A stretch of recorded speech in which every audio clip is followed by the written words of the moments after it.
En juin 2025, un affrontement militaire d'une rare intensité éclate entre Israël et l'Iran. Pendant 12 jours, les deux puissances s'affrontent dans un conflit qui bouleverse les équilibres régionaux et remet en question de nombreuses certitudes stratégiques.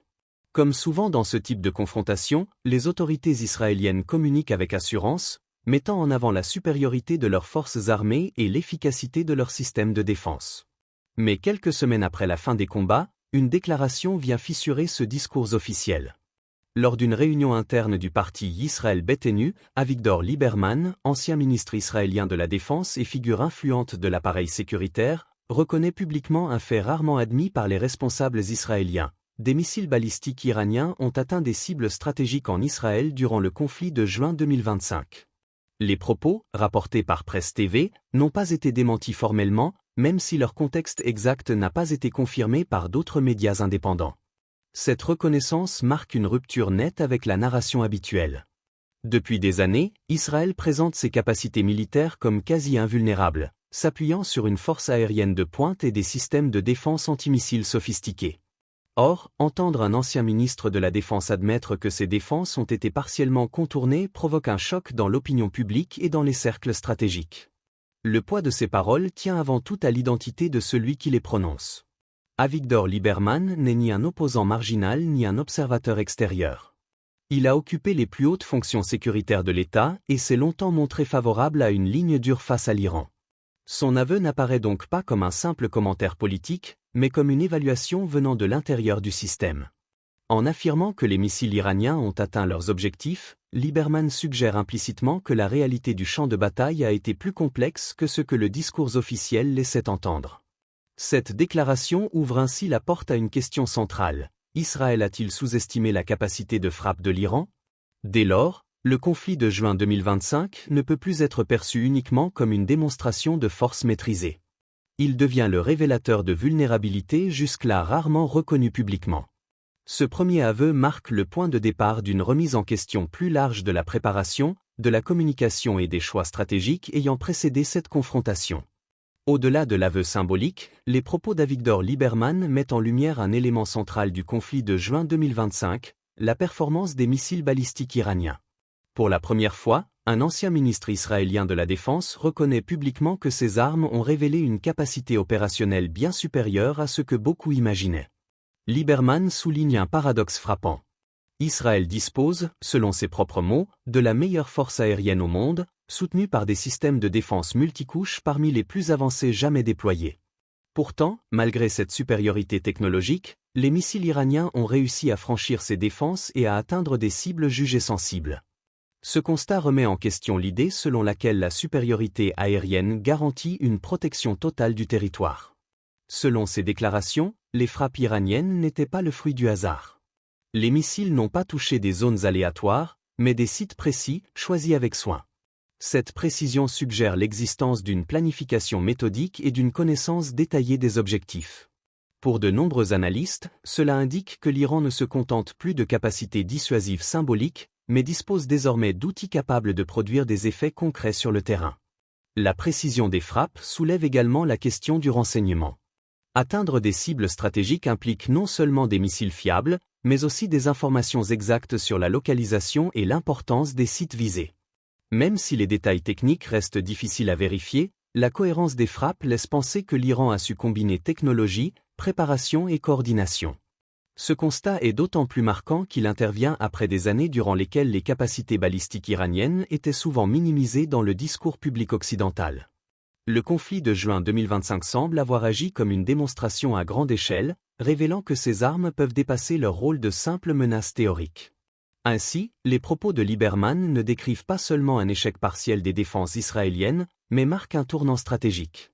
Ils suggèrent que l'équilibre militaire régional évolue et que la capacité iranienne à infliger des dommages ciblés doit désormais être intégrée comme un facteur majeur dans toute planification future. Parmi les événements les plus marquants du conflit de juin 2025 figure l'attaque contre le Weizmann Institute of Science, situé à Rovo, l'un des centres de recherche les plus prestigieux d'Israël. Lorsque ce site est touché, l'impact dépasse largement le cadre matériel. C'est tout un symbole de la puissance scientifique et technologique israélienne qui se retrouve atteint. Selon des informations rapportées par Reuters, plusieurs laboratoires du Weizmann Institute ont subi des dégâts considérables. Des équipements de pointe ont été détruits, des échantillons irremplaçables perdus et des projets de recherche interrompus brutalement. Des chercheurs ont évoqué la disparition de travaux accumulés sur plusieurs décennies, un revers dont les conséquences se feront sentir pendant de longues années. Avigdor Lieberman cite cette attaque comme un exemple révélateur de la stratégie iranienne. D'après lui, il ne s'agissait pas d'une frappe accidentelle ou aveugle, mais d'un choix délibéré. En visant un centre de recherche civil de premier plan, l'Iran aurait démontré sa capacité à identifier des objectifs à haute valeur stratégique, même lorsqu'ils ne sont pas des installations militaires au sens classique. Les domaines touchés renforcent la gravité de l'événement. Les recherches menées au Weizmann Institute concernaient notamment le traitement du cancer, la biologie avancée et la régénération cardiaque. Ces programmes, essentiels non seulement pour Israël mais aussi pour la communauté scientifique internationale, ont subi des retards majeurs, voire des annulations définitives. Lieberman reconnaît que ces infrastructures, bien que civiles, constituent des actifs stratégiques de l'État. Leur destruction partielle révèle une faille importante dans la protection des sites sensibles et soulève une question troublante. Pourquoi un centre aussi crucial n'a-t-il pas bénéficié de mesures de sécurité suffisantes face à une menace pourtant connue ? L'attaque du Weizmann Institute marque ainsi une évolution inquiétante des conflits modernes, où la frontière entre cibles militaires et civiles stratégiques devient de plus en plus floue. Elle illustre également l'élargissement du champ de bataille, désormais étendu aux domaines scientifiques, technologiques et économiques. Ce choc oblige les responsables israéliens à reconsidérer leurs priorités. Protéger le territoire ne suffit plus, il devient indispensable de préserver les fondements intellectuels et scientifiques sur lesquels repose la puissance du pays. Le cas du Weizmann Institute apparaît alors comme un avertissement sévère. Dans les guerres contemporaines, la perte de savoir peut être aussi lourde de conséquences que la perte de matériel militaire. À la lumière des frappes iraniennes et des dégâts infligés à des sites jugés stratégiques, Avigdor Lieberman dresse un constat sévère, Israël n'était pas suffisamment préparé. Selon lui, le conflit de juin 2025 a mis en évidence des lacunes profondes dans l'anticipation et la protection des infrastructures sensibles, révélant une vulnérabilité que le discours officiel avait longtemps minimisée. Lieberman insiste sur un point central, la préparation ne peut pas être improvisée une fois les missiles en vol. Elle doit être pensée bien en amont, à travers des décisions difficiles mais nécessaires. Il affirme que certaines installations stratégiques auraient dû être évacuées, renforcées, déplacées ou dispersées avant le début des hostilités. L'échec à prendre ces mesures, selon lui, exposait inutilement des actifs essentiels de l'État israélien. Cette critique vise implicitement les choix politiques et stratégiques effectués avant la guerre. Lieberman suggère que les dirigeants ont sous-estimé la capacité réelle de l'Iran à frapper avec précision et à contourner les défenses existantes. Le conflit a ainsi révélé un décalage entre les scénarios théoriques envisagés par les planificateurs et la réalité du champ de bataille. Un autre élément clé de son analyse concerne l'avenir. Lieberman met en garde contre l'illusion de continuité, affirmant que le prochain conflit ne ressemblera pas au précédent. L'Iran et ses alliés régionaux adaptent constamment leur technologie, leurs tactiques et leurs modes opératoires. Se préparer à une guerre en se basant uniquement sur l'expérience passée serait, selon lui, une erreur stratégique majeure. Il rejette également l'idée que la sécurité d'Israël puisse être confiée à des acteurs extérieurs. Même si des alliés comme les États-Unis apportent un soutien militaire important, Lieberman estime qu'Israël ne peut externaliser sa sécurité ni compter sur des coalitions régionales pour neutraliser durablement la menace iranienne. La responsabilité ultime, insiste-t-il, doit rester nationale. Ce chapitre marque un tournant dans le discours sécuritaire israélien. Il ne s'agit plus seulement de démontrer une capacité de riposte, mais de reconnaître la nécessité d'une révision en profondeur de la doctrine défensive. Le message de Lieberman est clair, ignorer les leçons du conflit de juin 2025 reviendrait à répéter les mêmes erreurs, avec des conséquences potentiellement encore plus graves. Ainsi, l'urgence n'est pas seulement militaire, mais stratégique et politique. Se préparer dès maintenant, accepter les failles révélées par la guerre et agir avant la prochaine confrontation devient, selon Lieberman, une question de survie nationale. Les déclarations d'Avigdor Lieberman, combinées aux avertissements émanant de Téhéran, marquent un tournant dans la dynamique stratégique du Moyen-Orient. Le conflit de juin 2025 n'apparaît plus comme un simple épisode militaire, mais comme un signal révélateur d'un changement profond de l'équilibre de dissuasion entre Israël et l'Iran. Du côté iranien, le message est porté par le ministre des Affaires étrangères Seyed Abbas Araghchi, qui affirme que l'Iran aurait fait preuve de retenue durant le conflit et qu'un futur affrontement serait d'une intensité bien supérieure.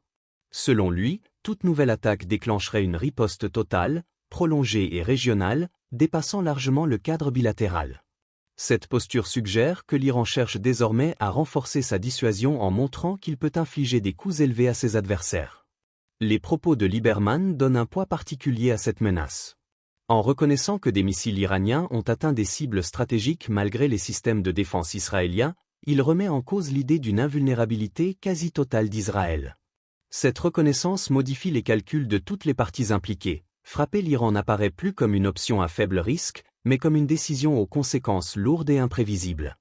Cette évolution a également une dimension internationale. Le détroit d'Ormuz, par lequel transite une part essentielle de l'énergie mondiale, devient un facteur central dans les scénarios d'escalade. Toute perturbation de cette zone aurait des répercussions immédiates sur l'économie mondiale, affectant bien au-delà des frontières du Moyen-Orient. Ainsi, la dissuasion iranienne ne repose plus uniquement sur la force militaire, mais aussi sur l'impact économique global qu'un conflit majeur pourrait provoquer. Le conflit de juin 2025 a donc redéfini les lignes rouges. Israël conserve une puissance militaire considérable, mais celle-ci ne suffit plus à garantir l'absence de dommages stratégiques. L'Iran, de son côté, apparaît comme un acteur capable de résister, de frapper et de dissuader, même face à des adversaires technologiquement supérieurs. À long terme, cette nouvelle réalité pourrait pousser les acteurs régionaux vers deux directions opposées, une escalade dangereuse, nourrie par la méfiance et la démonstration de force, ou une recherche prudente de solutions diplomatiques, dictée par la crainte des coûts humains, économiques et politiques d'un conflit total. Le conflit de juin 2025 laisse ainsi une leçon centrale. Dans un environnement où aucune partie ne peut espérer une victoire sans perte majeure, la dissuasion devient fragile et l'erreur de calcul potentiellement catastrophique. Le Moyen-Orient entre dans une phase où la puissance ne se mesure plus seulement à la capacité de frapper, mais aussi à la capacité d'éviter l'irréversible. Abonnez-vous à la chaîne pour accéder à davantage d'analyses approfondies et de contenus exclusifs. Merci pour votre soutien. Dites-nous en commentaire de quel pays vous êtes.